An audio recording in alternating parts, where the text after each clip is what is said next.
하나님께서 오늘 우리에게 주시는 말씀 구약성서 창세기 4장 16절에서 26절 말씀입니다.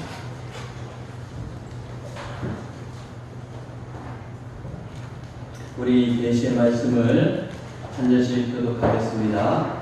가인이 여호와 앞을 떠나서 에덴 동쪽 롯 땅에 거주하더니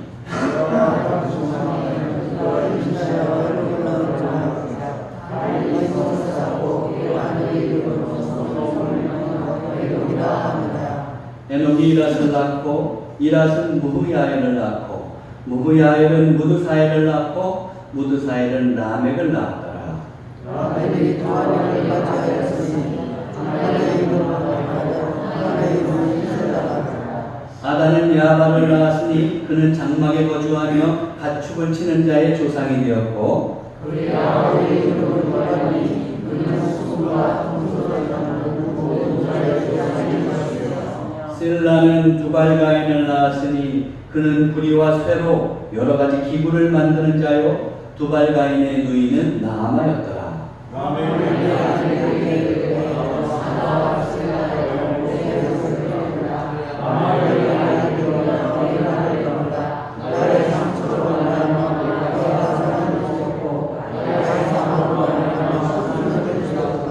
가인을 위하여는 벌이 7배일진데 라멕을 위하여는 벌이 77배이리로다 하였더라.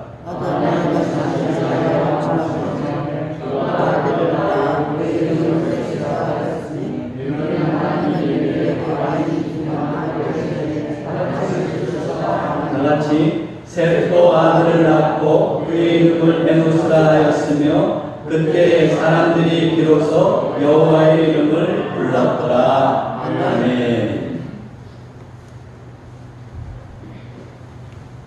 할렐루야. 여러분들 오늘 이렇게 다 예배에 나오셨는데 예배에 나오실 때 어떤 기대를 가지고 나오셨습니까? 찬양하시는 기대를 가지고 나오셨습니까? 아니면 하나님께 기도할 기대를 갖고 나오셨습니까? 모든 것 다 좋습니다. 또한 이 시간에는 여러분들이 말씀을 전해주시는, 말씀을 내려주시는 하나님께 기대를 가지고 또 임하시기를 바랍니다. 자, 지상에는 많은 동물들이 있죠. 그런데 그 동물들은 다 어떻습니까? 대부분 많은 경우에 이제 이렇게 군락 생활합니다. 군집 생활을 하죠. 자, 인간은 어떻습니까? 인간도 구석기 시대부터 이렇게 군집 생활을 했습니다. 거기에는 아마 예외가 없을 겁니다. 그런데 다른 동물과 인간 다 군집 생활을 한다고 했는데 제가 여기서 퀴즈를 내겠습니다. 그러면 군집 생활을 하는 인간이 다른 동물들, 군집 생활을 하는 다른 동물들과 다른 특징은 뭡니까? 다른 차이점이라고 한다면 그건 뭘까요? 바로 문명과 문화를 만든다는 거예요. 다른 동물들은 모여 산다고 해도 거기서 문명과 문화를 만들지는 못합니다. 그러면 여러분, 문명과 문화, 여러분들은 마음속에 이 단어를 어떻게 구별하고 계십니까? 저는 뭐 인류학자는 아니기 때문에 제가 정확하게 말씀을 드릴 수 없지만 그냥 조금 더 이렇게 아주 좀 개괄적으로 말씀드리면 문명이라고 하면 그것은 물질적이고 기술적인 가치의 결과물을 말할 때 사용하는 경우가 많이 있습니다. 그래서 뭐 과학이라든지 기술이라든지 이런 것들의 산물들을 말할 때 이제 문명이라는 말을 쓰죠. 그 반면에 이제 문화라는 말을 쓸 때는 일반적으로 우리의 정신적인 측면에 영향을 줄 때 그걸 이제 문화라고 합니다. 그러니까 물질적인 측면은 좀 강조할 때는 문명이라는 말을 쓰고 정신적인 측면에 영향을 줄 때는 문화라는 말을 쓴다는 거죠. 예를 들어서 뭐 예술이라든지 철학이라든지 생활 양식, 풍습, 제도, 습관 이런 것들은 이제 문화에 속하는 것이라고 볼 수 있습니다. 제가 너무 거창한 말을 했죠. 무슨 뭐 교수도 아닌데 거창한 말을 했는데 그렇게 말하는 이유가 있습니다. 뭐냐면 오늘 본문을 보면 이제 가인의 자손들, 그러니까 아담의 자손들이죠. 아담의 자손들이 문명을 이루고 그리고 문화를 만들어가는 것을 우리는 본문을 통해서 이제 볼 수가 있습니다. 먼저 이제 문명의 발전이 이루어지는 것을 언급하고 있는데 그것부터 먼저 보겠습니다. 16절 말씀 여러분들 이제 여기 나오는 모니터를 한번 보세요. 16절 자 같이 한 목소리로 한번 읽어보겠습니다. 시작.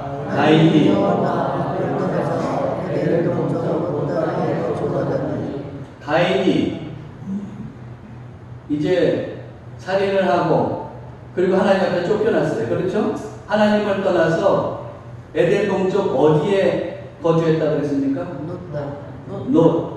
노시죠. 노 땅은 뭐예요? 노시 많이 나는 곳이에요? 아니에요. 노는 무슨 뜻이냐면 유리함이라는 뜻이에요. 유리함. 유리로 된 함이 아니고 유리방랑한다고 할 때 그 유리함. 여러분 잘 보셔야 돼요. 우리가 인간이라는 존재는 하나님을 떠나면 어떻게 되냐면 유리방황하는 존재밖에 될 수가 없어요. 바른 인정표를 찾아가지 못하기 때문입니다. 이제 가인은 어떻습니까? 하나님을 떠나서 유리하는 존재가 되었어요. 그걸 상징적으로 보여주는 겁니다. 자, 그 다음에 17절도 한번 읽어보세요. 시작. 아내와 동침하며 그가 임신하여 에녹을 낳은 자. 가인이 성을 쌓고 그의 아들의 이름으로 성을 이름하여 에녹이라 하니라. 가인이 여기서 보면 우리가 추측해서 보면 세 가지 일을 했네요. 가정을 이뤘죠? 가정을 이루고 아들을 낳는데 누구를 낳습니까? 에녹을 낳았어요. 에녹을 낳은 다음에 뭘 했어요? 성을 쌓죠. 근데 성의 이름을 뭐라고 했습니까? 에녹이라고 했죠. 여러분 여기서 성을 쌓다는 것을 좀 우리가 기억해 봐야 돼요. 이 성이라는 라틴어는 성을 라틴어로 할 때는 어떤 말이 되냐면 히빌리타스가 돼요. 그리고 이제 그 히빌라티스는 시민 또는 도시라는 뜻인데 여기서 영어의 문명이라는 시빌라이제이션이 나온 겁니다. 그러니까 어떻게 돼요? 그 문명이라고 하는 것이 도시에서 이제 모여 살면서 도시에서 발생한다는 것을 알 수가 있죠. 자, 그래서 가인의 후손은 이제 이 도시에서 쭉 대를 살아가면서 거기서 문명을 만드는 거예요. 어떤 구체적인 문명이 나오는지 한번 이제 보세요. 20절 읽어볼까요? 시작. 아담은 야발을 낳았으니 그는 장막에 거주하며 가축을 치는 자의 조상이 되었고 그랬어요. 이따가 이제 살펴볼 거예요. 아담은 누구냐 하면 라멕이라고 하는 자의 그 첫째 부인입니다. 근데 그 아다가 야발을 낳았다 그랬어요. 근데 야발은 장막에 거주했어요. 집을 만들었죠. 집을 짓고 거기에 거주했어요. 거기에 기거하면서 이제 어떻게 했냐면은 가축을 친 거예요. 즉 목축의 선구자가 됐습니다. 좀 더 확대해서 얘기하면 생산업의 창시자가 된 거예요. 이런 문명을 지금 만들어가는 겁니다. 근데 야발이 무슨 뜻인 줄 아세요? 야발은 개울 시내라는 뜻이에요. 목축을 할 때 중요한 게 뭡니까? 우리 목초지만 생각하죠. 근데 그거보다 더 중요한 게 물이에요. 동물은 어떻습니까? 며칠 먹을 걸 못 먹어도 살아요. 근데 물이 없으면 죽어요. 어떤 분들은 개를 키우면서 그냥 저 멀리에다가 이제 자기가 산 터에다가 묶어놓고 아무것도 안 주는 거예요. 그래서 아니 당신 왜 여기다가 개한테 사료도 안 주고 물도 안 주고. 개는 그렇게 사는 줄 알았다는 거예요. 절대 그렇게 못 삽니다. 특별히 먹을 것도 줘야 되지만 물을 안 주면 동물은 큰일 납니다. 여러분들 개 키울 때 조심하세요. 자, 그런데 어떠냐면 목축을 하는 데 있어서는 마찬가지인 거예요. 가축들을 키우는 데 있어서 어때요? 물이 목축을 하는 겁니다. 근데 이름이 어때요? 개울시내라는 거예요. 그걸 통해서 이 목축을 하는데 얼마나 물이 필요한지를 우리가 또 알 수 있는 겁니다. 21절 또 뭐라고 되어 있습니까? 읽어볼까요? 그의 아우의 이름은 유발이니 그는 수금과 탄소를 잡는 모든 자의 조상이 되었으며 그랬습니다. 유발이라고 하는 자. 아까 야발의 이제 동생인데 그는 수금과 퉁소를 잡는 모든 자의 조상이 되었다. 그러니까 한마디로 얘기하면 이렇게 악기를 만들고 또 음악하는 자의 조상이 된 것을 우리가 알 수가 있어요. 악기와 음악의 원조입니다. 근데 유발은 무슨 뜻이냐? 기쁜 소리, 환이라는 뜻이에요. 우리가 음악을 막 하면 어때요? 노래를 내 마음에 드는 노래를 하면 기쁨이 넘치고 어떤 때 감동을 받기도 하죠. 네? 여러분 어떤지 모르지만 저는 준비 찬양하면서 저는 제가 잘 노래는 못 부르지만 저 혼자서 가사를 또 음미하면서 찬양을 하다 보면 저 혼자 감동을 받을 때가 있어요. 여러분은 어떤지 모르겠어요. 그렇잖아요. 우리도 찬양하면서 어때요? 내가 감동받기도 하고 기쁨을 누리기도 하잖아요. 그런데 바로 유발이 그 이름이 기쁨, 반이라는 뜻이에요. 자, 그 다음에 22절 또 보세요. 22절 같이 읽어볼까요? 신라는 두발가인을 낳았으니 같이 그는 구리와 새로 여러 가지 기구를 만드는 자요. 두발가인의 누이는 나아마였더라 그랬어요. 신라는 람에게 둘째 부인이에요. 그런데 그 둘째 부인인데 그가 두발가인을 낳았다. 두발가인은 무슨 뜻이냐? 대장장이라는 뜻이에요. 그 이름에 또 걸맞게 뭐 했습니까? 구리와 새로 여러 가지 기구를 만들었죠. 금속 도구 문명의 원조라고 할 수가 있습니다. 자, 그리고 이제 나아만은 무슨 뜻을 갖고 있냐면 아름다운, 우아한, 화려한이라는 뜻을 갖고 있어요. 그러니까 아마 이 두발가인의 누이 나아만은 아마 미를 추구했을지 모르겠어요. 미라고 하는 문화를 또 창출해 갔을지 모르겠어요. 어쨌든 여기서 문화의 춤이 좀 나오긴 했지만 많은 경우에 이제 문명이 이렇게 발생되고 있는 것을 우리가 볼 수가 있어요. 이제 이것과 더불어서 문화의 측면도 한번 보려고 합니다. 자, 이제 가인의 자손들이 또 문화를 만들어 가는데 가인의 자손이 만든 문화가 그런데 그렇게 긍정적이지는 않는 것 같아요. 이제 라멕의 경우를 한번 보겠습니다. 19절 다시 읽어볼까요? 라멕이 두 아들을 낳으리하였으니 하나의 이름은 아다요 하나의 이름은 실라였다. 지금 나왔죠? 아다와 실라 이렇게 두 아내를 두었다는 거예요. 자, 그런데 여러분 한번 보세요. 라멕은 지금 가인의 5대손인데 아내를 둘 뒀어요. 자, 하나님께서 이렇게 아내를 둘을 두면 어떠시겠어요? 어떻게 생각하시겠어요? 이게 하나님의 뜻에 맞는 걸까요? 틀리는 걸까요? 성경에 보면 아브라함도 아내가 여러 있었고 다윗도 그렇고 솔로몬도 그랬어요. 그런 경우가 있죠. 일부 보면은 구약성경에 보면은 일부 다처에 대해서 허용하는 것 같아요. 그러나 우리가 엄밀히 따져서 분명히 보면은 이렇게 아내를 이제 여럿을 두는 것은 하나님의 창조 명령에는 부합되는 것은 아닙니다. 하나님께서 아담을 창조하시고 하와를 창조하시고 그들에게 뭐라고 그러셨어요? 이제 뭐라고 말씀하셨어요? 창세기 2장 22절에 뭐라고 그랬습니까? 남자가 부모를 떠나 그의 아내와 합하여 둘이 한 몸을 이룰지로다.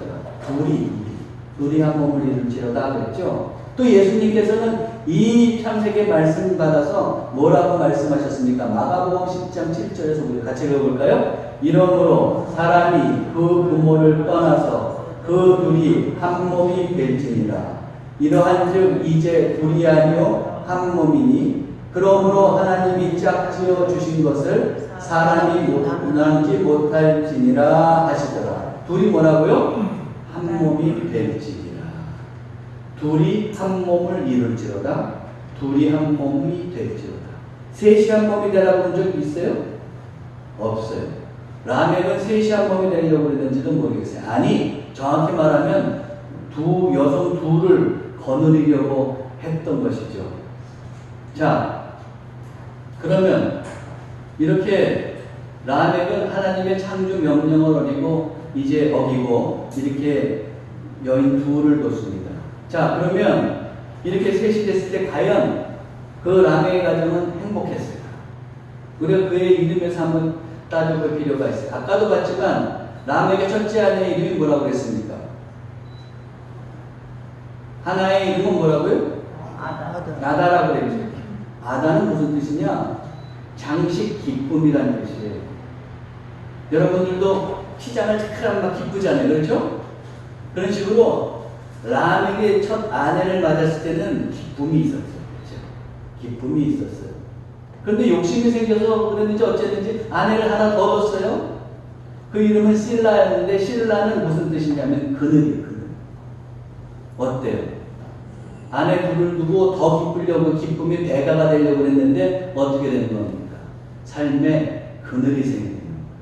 그 가정에 그늘이 생기는 거예요.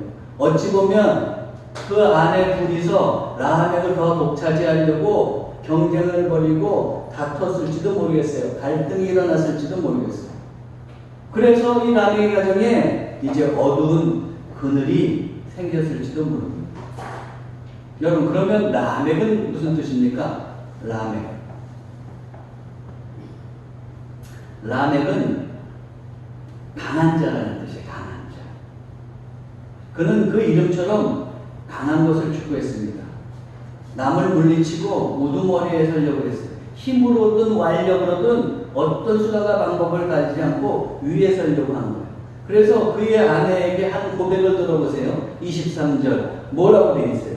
라멕이 아내들에게 이르되 아다와 실라여 내 목소리를 들으라. 라멕의 아내들이여 내 말을 들으라. 나의 상소로 말미암아 내가 사람을 죽였고 나의 상함으로 말미암아 소년을 죽였도다.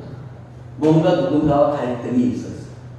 그래서 어떻게 하는 거예요? 상대방이 라멕을 상처나게 한 거예요. 해한 거예요. 상함을 입었어요. 그래서 이제 이 라멕이 화가 나서 어떻게 해요? 그렇게 자기에게 상처를 준 사람을 죽였어요. 살인하게 된 거예요. 살인의 문화가 형성되는 겁니다. 그리고 나서 그가 뭐라고 그러는 줄 아세요? 24절에 보면 가인을 위하여는 벌이 700일치인데 라멕을 위하여는 벌이 77배 1이로다 하였더라. 가인이 이제 아벨을 살인하고 하나님부터 징계를 받잖아요. 그리고 징계를 받았을 때 가인은 겁이 덜컥 난 거예요. 자기가 이제 하나님을 떠나 있을 때 자기를 와서 보복하려는 사람들이 있고 자기를 죄인으로 취급해서 죽이려는 사람이 있을 것 같아서 내가 이거 다 감당하지 못하겠습니다. 내 목숨을 부지하지 못하겠습니다. 그랬어요. 그랬을 때 하나님께서 가인을 보호할 것을 약속하시면서 뭐라고 그랬습니까? 4장 15절에 보면 이렇게 되어 있어요. 여호와께서 그에게 가인에게 하는 말씀이세요. 이르시되 그렇지 아니하다. 가인을 죽이는 자는 벌을 7배나 받으리라 하시고 가인에게 표를 주사 그를 만나는 모든 사람에게서 죽임을 면하게 하십니다. 가인을 죽이는 자는 벌을 7배나 받을 거다. 그래서 보호해주는 분은 누구예요? 하나님이시죠? 자, 그런데 라멕은 뭐라고 그랬어요? 그 가인은 벌이 7배인데 라멕을 위해서는 벌이 77배 1로다 그랬죠. 이거 누가 얘기하는 거예요? 라멕이 얘기하는 거예요. 위의 구절은 하나님이 가인에게 말씀하신 거잖아요. 근데 하나님이 라멕에게 보호해준다는 말은 하지도 않았는데 자기가 과장해서 가인이 그런데 나는 77배나 더 보호를 받아. 난 안전할 거야. 이렇게 얘기하는 거예요. 하나님도 없이 교만한 문화를 만들어가고 있는 겁니다. 결론적으로 우리가 라멕을 통해서 알 수 있는 것. 라멕은 어떤 문화를 만들었습니까? 일구다처라고 하는 쾌락의 문화를 만들었어요. 그것뿐만 아니라 갈등과 싸움과 살인이라고 하는 부정적인 문화를 만들었습니다. 하나님 없이도 스스로 살아갈 수 있다고 하는 교만의 문화를 만들고 있어요. 한마디로 라멕은 부정적이고 그릇된 문화를 만들어가고 있는 겁니다. 문화가 다 본래 부정적인 것은 아닙니다. 문화에 선한 면도 있죠. 아까 우리가 봤지만 유발 보세요. 음악의 창시자 유발을 보세요.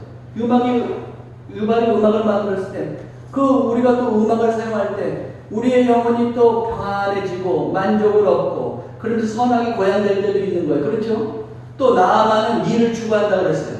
미라고 하는 것이 어때요? 우리를 고상하게 만들 때도 있습니다. 그런 선한 면도 있어요.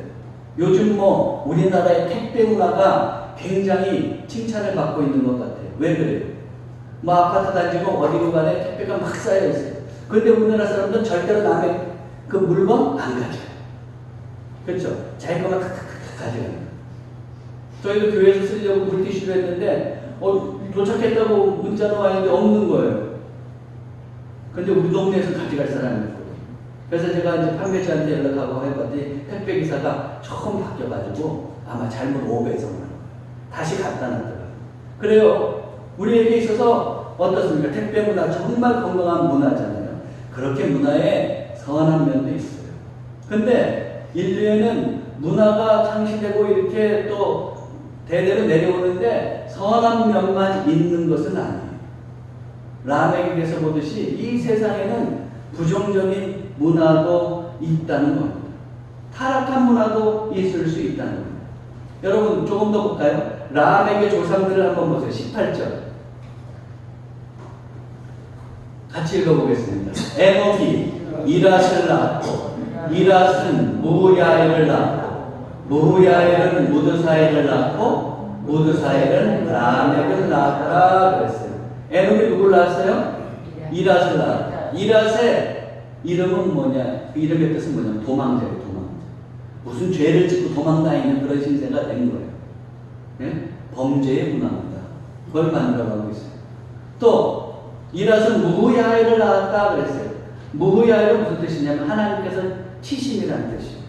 하나님을 반역하는 문화를 만들었다는 걸 볼 수 있잖아요. 무드사엘은 이제 이거를 무드수올로라도 읽을 수 있다 그랬어요. 무드수올은 무슨 뜻이냐면 지옥의 아들 음부의 아들이에요. 그가 무도한 지옥의 문화를 만들어가고 있는 겁니다.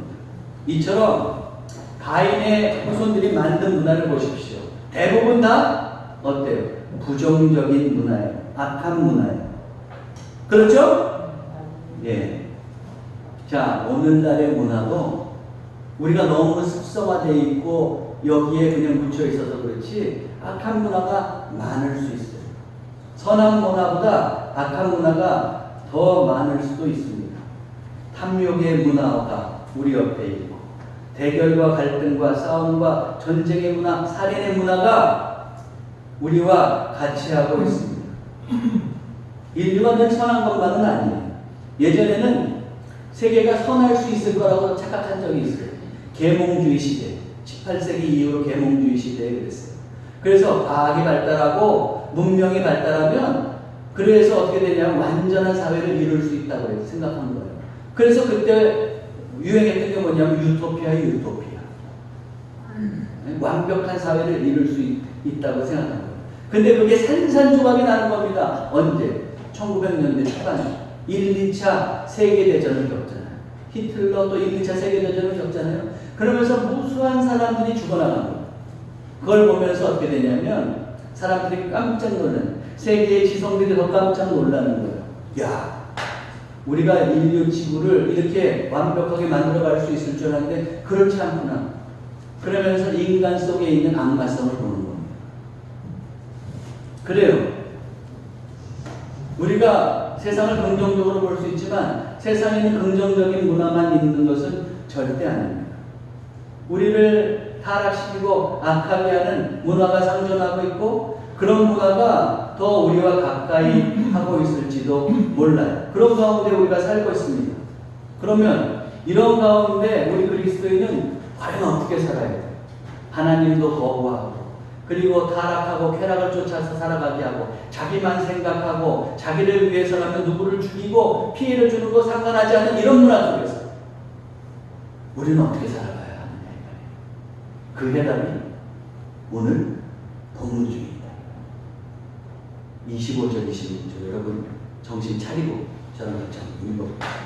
시작. 아담이 다시 자기 아내와 뭉침하니 그가 아들을 낳아 그의 이름을 셋이라 하였으니 이는 하나님이 내게 가인이 죽인 아벨 대신에 다른 셋을 주셨다 함이며 셋도 아들을 낳고 그의 이름을 에노스라 하였으며 그때 사람들이 비로소 여호와의 이름을 불렀더라.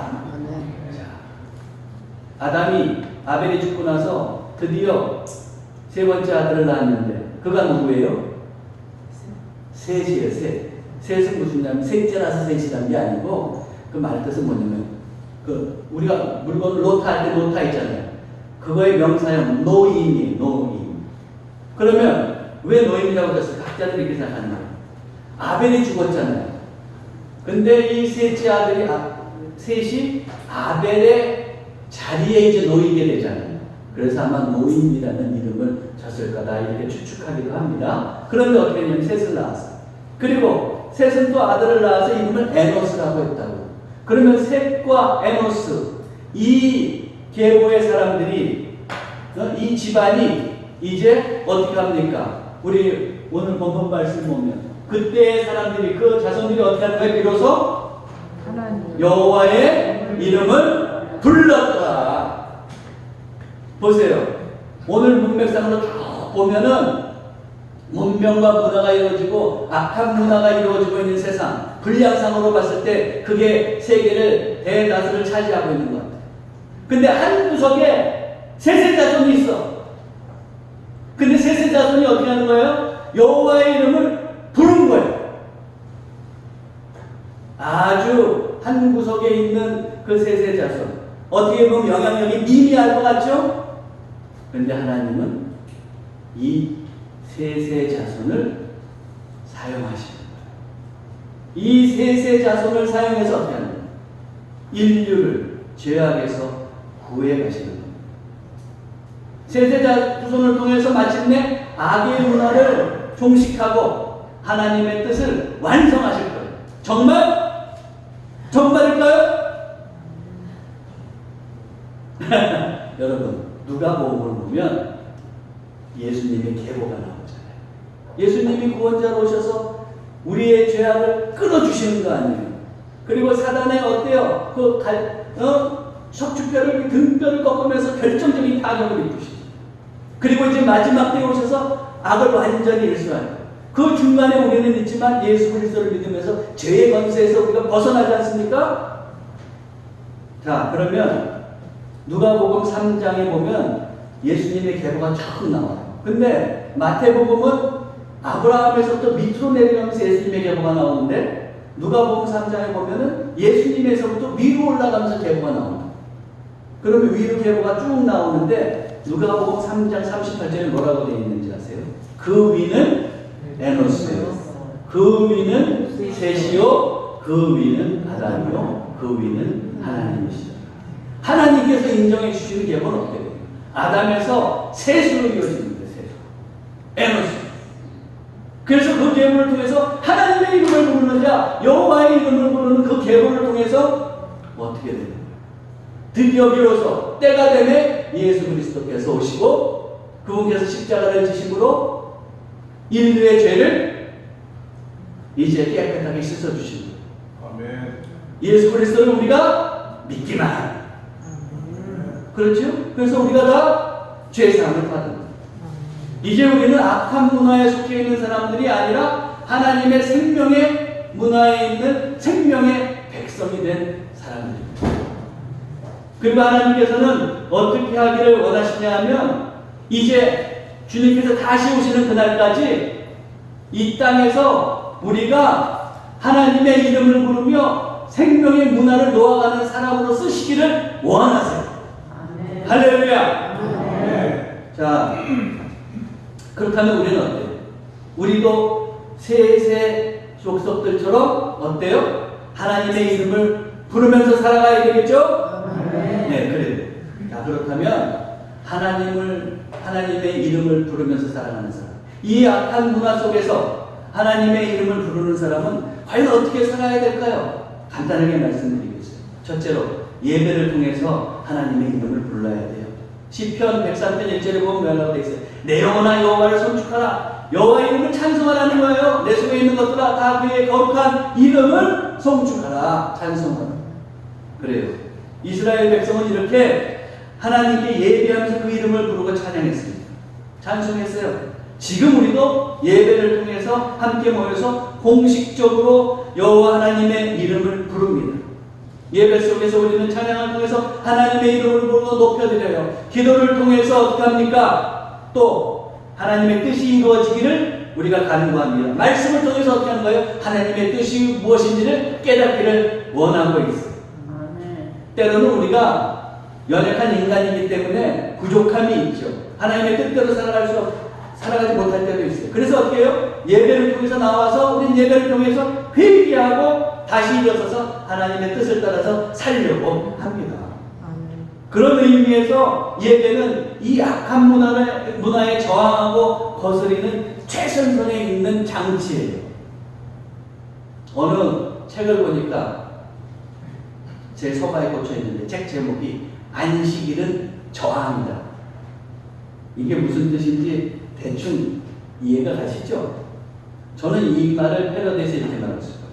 저를 따라하세요. 주일은 저항이다. 뭐에 대한 저항이냐? 악한 문화에 대한 저항이, 탐욕과 욕심과 자기밖에 모르는 그런 문화, 물질밖에 모르는 그런 문화, 그런 문화에 저항해서 우리가 어떻게 사는 거예요? 오직 하나님만, 그런 문화보다 오직 하나님만 우리의 주인으로 섬기며 살아가겠다고 하는 그 외적인 표현을 하고 있는 게 바로 이 예배. 여러분들이 오늘 그런 마음으로 나오신 겁니다. 할렐루야. 예, 그래요. 그런 의미에서 세속 문화에 대한 저항이에요. 그런 의미에서 보면 예배는 그냥 있어도 되고 없어도 되고 하는 선택사항이 아니고 꼭 필수적인 거예요. 그럴 때 우리가 어떻게 되는 거예요? 악한 문화에 물들지 않고 생명의 문화 속에서 하나님의 생명의 백성으로 살아가는 거예요. 사랑하는 성도 여러분, 세세 후손의 정신으로 무엇보다도 여러분 하나님께 온전히 예배하는 자가 되시기를 바랍니다. 네. 자, 두 번째로 하나님의 이름을 부르는 사람은 세상에 나가서 어떻게 되느냐? 복음을 전해요. 우리는 이제 하나님께 속해 있는 생명의 백성이잖아요. 그럴 때 문화를 거절하고 예배를 통해서 하나님의 그 생명의 백성으로 살아가는 거예요. 그런데 우리만 생명의 백성이 돼서 되겠어요? 하나님께서 그걸 원하시지 않아요. 죄에 물들어 있고 악한 습성에 물들어 있고 악한 문화에 물들어 있는 모든 사람들이 예수 그리스도를 믿고 하나님의 생명의 백성이 되기를 원하십니다. 그래서 예수님께서 뭐라고 그러셨어요? 우리가 잘 아는 대계명 말씀 마태복음 28장 19절 20절 같이 읽어볼까요? 그러므로 너희는 가서 모든 민족을 제자로 삼아 아버지와 아들과 성령의 이름으로 세례를 베풀고 내가 너희에게 공부한 모든 것을 가르쳐 지키게 하라. 볼지어다 내가 세상 끝날까지 너희와 항상 함께 있으리라 하시니라. 아멘. 다음 주까지 한번 외워보실래요? 외우려면 외울 수 있을 텐데 한번 시도해보세요. 괜찮습니다. 마태복음 28장 19절 20절 분명히 주님께서는 세상에 그 악한 문화에 속해 있는 그 사람들도 긍휼히 여기고 우리가 가서 그 사람들을 제자로 삼기를 원하고 계세요. 우리만 생명의 문화에 속한 사람들이 되기를 원치 않으십니다. 그러므로 우리의 전도가 세상의 그릇된 문화를 바꾸는 초석이 된다는 것을 우리 잊지 말아야 됩니다. 사랑하는 성도 여러분, 세세 후손의 정신으로 세상에 나아가서 난 전도할 수 없어. 그런 마음 갖지 마세요. 성령께 의지해서 기도하면서 전도하려고 해보세요. 그러면 하나님께서 역사해 주신다는 것을 여러분들 믿고 그리고 복음을 전하며 살아가시기 바랍니다. 마지막으로 하나 더 말씀드리겠어요. 셋째로 하나님의 이름을 부르는 사람은 어때요? 하나님의 나라와 그 의를 우리의 최고의 목표로 삼아요. 마태복음 6장 33절 또 같이 읽어볼까요? 그런즉 너희는 먼저 그의 나라와 그의 의를 구하라. 그리하면 이 모든 것을 너희에게 더하시리라. 제 마음속에 아주 강렬하게 새기고 있는 말씀 중에 하나. 우리가 그리스도인을 산다고 할 때 그저 구원받은 것에 만족하지 않아. 어때? 우리는 악한 문화하고 싸워서 이겨야 되는 생명의 백성이란 말이에요. 그러려면 어떻게 돼요? 우리의 자세가 하나님 나라와 하나님 의를 구해야 돼요. 이 자세가 중요한 거예요. 내가 어떤 마음의 지향을 가지고 사느냐에 따라서 그 사람의 태도는 달라지게 됩니다. 이 지향이 없는 사람은 악한 문화의 물결이 막 넘쳐오면 그래? 그래서 막 들어간다고. 그러나 이런 하나님 나라와 의의를 구하겠다는 것을 머릿속에 딱 가지고 있는 사람은 어때요? 그런 것이 올 때 그게 쉽게 받아들이지 않는단 말이에요. 물론 유혹을 받을 때도 있지만 갈등하게 돼요. 그러면서 예배를 통해 다시 왔을 때 회개하고 거기서 하나님 나라와 의의를 구하면서 살아갈 수 있는. 그러면 이 복음적인 가치관을 갖느냐 안 갖느냐는 내가 생명을 가지고 살아가느냐 영적인 생명을 잃느냐 이거를 결정하는 것이나 다름없는 것. 그래서 이 하나님 나라와 의의를 구하면서 살아가야 됩니다. 더욱이 우리는 아까 복음을 전해야 된다고 했는데 복음을 전할 때 내가 하나님 나라와 의의를 살지 않으면서 예수 그리스도를 믿으세요. 그래 보세요. 세상 사람들이 어떻게 생각하겠어요? 저건 지 맘대로 막 살면서 무슨 복음을 전해? 왜 세상 사람들이 그래요? 세상 사람들은 자기네들도 뭐 마음대로 살면서 뭐 우리한테는 손가락질이야? 그럴 수 있죠. 근데 세상 사람들은 그렇게 할 수밖에 없어. 왜냐하면 자기는 못 살아도 우리 기독교인을 볼 때 어떻게 되냐면 우리를 보는 기준이 높아요. 자기는 못하지만 기독교인은 이 정도는 해야 된다고 생각하는 거예요.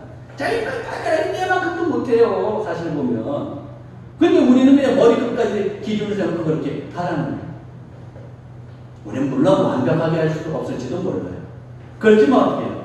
내가 하나님의 나라와 그 의의를 구하겠다는 마음을 가질 때 어떻게 되는 거예요? 세상 사람들과 구별해서 살아갈 수 있어요.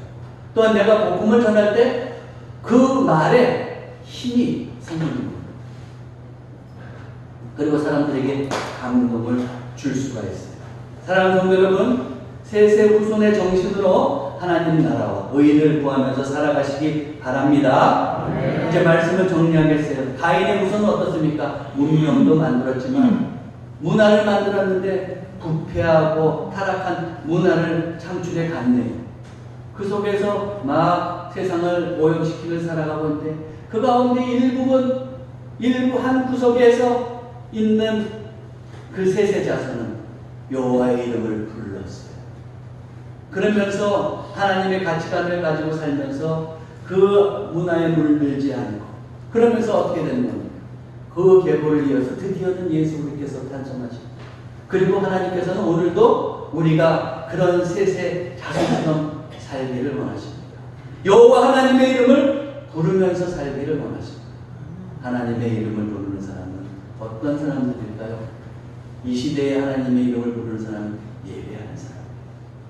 악한 문화에 저항하고 오직 하나님만을 주인으로 모시어 살아가는 사람. 세상에 사람들에게 복음을 전하면서 그들도 생명의 백성으로 만들어가는 사람들. 그리고 또한 하나님 나라와 의의라고 하는 그 가치관을 가지고 악한 문화와 또 싸워 이겨나가는 사람들임을 여러분들이 꼭 기억하시고 한 주간 또 이 마음을 품고 여호와 하나님의 이름을 온전히 부르며 살아가는 귀한 삶이 되시기를 주님의 이름으로 축원합니다. 네. 기도하겠습니다. 사랑의 하나님, 이 땅의 부정적이고 부패한 문화 속에서 우리 그리스도인들이 여호와 하나님을 부르며 살게 하옵소서. 예배를 통해 하나님의 이름을 부르고 하나님을 삶의 주인으로 온전히 모시게 하옵소서. 세상에 나가서 복음을 전함으로 믿지 않는 자들이 하나님의 이름을 부르는 생명의 백성이 되게 해 주옵소서. 또한 믿는 우리의 삶이 하나님 나라와 의의를 구하게 하시어 이 악한 문화를 끊고 생명의 가치관을 세상에 심는 백성이 되게 해 주옵시고 그리하여 하나님께서 참으로 기뻐하시는 천국의 자녀들이 되게 해 주옵소서. 우리 주 예수 그리스도의 이름으로 기도하옵나이다.